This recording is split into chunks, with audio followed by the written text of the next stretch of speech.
Hi hello welcome to Haripriya's media. రాష్ట్రంలో సర్పంచుల పదవీ కాలం ముగిసింది. ఫిబ్రవరి 1తో వారి 5 ఏళ్ల పాలనకు తెరపడింది. దీంతో గ్రామ పంచాయతీలకు ప్రత్యేక అధికారులను నియమిస్తూ ప్రభుత్వం గురువారం ఉత్తర్వులు జారీ చేసింది. ఈ మేరకు పంచాయతీరాజ్ ముఖ్య కార్యదర్శి సందీప్ కుమార్ సుల్తానియా జీవో జారీ చేశారు. నేటి నుంచి గ్రామ పంచాయతీల్లో ప్రత్యేక అధికారుల పాలన కొనసాగనుంది. సర్కార్ ఆదేశాల మేరకు రాష్ట్రంలోని 12,769 పంచాయతీలకు కలెక్టర్లు ప్రత్యేక అధికారులను నియమించారు.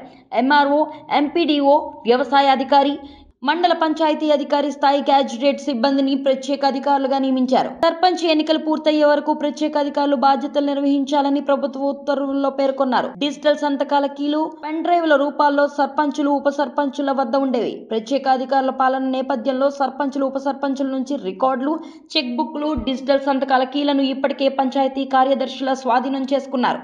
2-3 విలేజ్లకు ఒకరు చొప్పున గ్యాజెటెడ్ అధికారులను ప్రత్యేక అధికారులుగా నియమించగా నేటి నుంచి వారి పాలన కొనసాగనుంది. ఈ మేరకు ప్రత్యేక అధికారులు, గ్రామ పంచాయతీ కార్యదర్శి ఇద్దరికీ కలిపి ప్రభుత్వం డిజిటల్ సంతకాల కీలను ఇచ్చింది. ఇప్పటి వరకు సర్పంచులు, ఉప సర్పంచులకు జాయింట్ చెక్ పవర్ కొనసాగగా ఫిబ్రవరి 2 నుంచి ప్రత్యేక అధికారి, పంచాయతీ కార్యదర్శికి జాయింట్ చెక్ పవర్ ఇచ్చారు. అభివృద్ధి పనులకు సంబంధించి అధికారుల సంతకాలతో నిధులు డ్రా చేసుకొని వెచ్చించే వీలుంటుంది.